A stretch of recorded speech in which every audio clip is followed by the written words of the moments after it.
Now we look at another line against the variation with c3.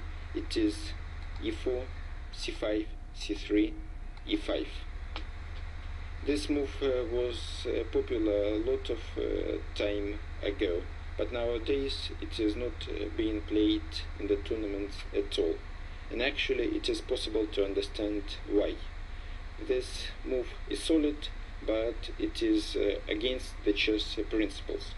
Because when white plays knight f3, knight c6, bishop c4, you can see that the square on d5 is very weak, and black remains very passive during the whole game, and white has a lot of different ways to develop the initiative here. If black plays knight f6 immediately, then knight g5 is possible with the ideas take d5, d5, knight d5, and queen f3. Very, very unpleasant pressure against the black king. If this variation to compare with the Italian game, but with the inclusion of the moves c3 and c5, it is a worse version of this variation. Because of that, black has to play queen c7, d3, knight f6.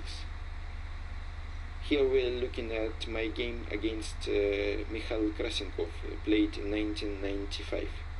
Then I chose a very safe approach. I was going to play for a win without any risks. But in this type of the position, another plan deserves serious attention. When white castles, after bishop e7, knight g5, castles, and white plays f4. This is the most promising plan for white to attack. If instead of castle black plays knight d8, then f4 is a very strong move. And if now knight e6, then knight f7, king f7, and f5 is incredibly strong because of the pin of the black knight on e6. White gets a decisive attack, and I've already played this line with white some time ago and won this game against a relatively weak player. So as you see, there are different ways of developing the initiative in this line. Another promising line is the plan with a3 and b4, when white develops the pressure also on the queen side. Another plan here is immediately knight b d2, followed by knight f1 and knight e3, when the square d5 and the square f5 are weak, and those squares can be used for the further development of the white knight. As you see here, a lot of possibilities, a lot of different plans, and you can choose any plan according to your wishes, according to your mood. If you want, you can play sharp, the plan with knight g5, castle, and f4. You can play positional, you can play on the queen side, you can play in the center. Everything according to your choice, but white is always slightly better, and because of that, the variation with e5 is not longer played at the tournaments of the high level. So if you see it, don't be surprised and don't be afraid. White is always slightly better. But let us look at the game, how it continued. As I've already said, I chose the safe line with bishop g5, playing against a strong player as Krasenkov. without any risk. But nevertheless, black position, although passive, it is solid, and I was not able to receive a lot of advantage, and with the accurate play my opponent was able to make a draw finally. Knight d2, d6, knight f1, bishop e6, knight e3.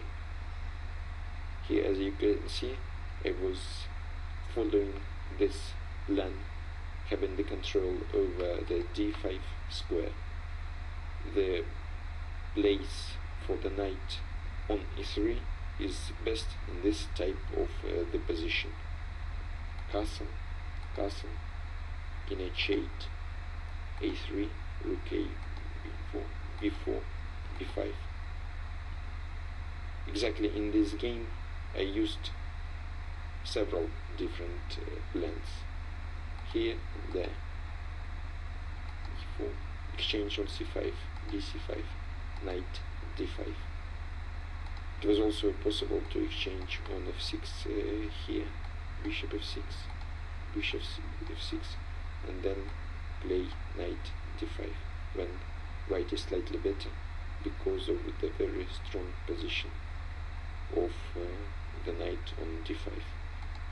He played another approach, and after queen d8, knight e7, queen e7, bishop d5, queen d6.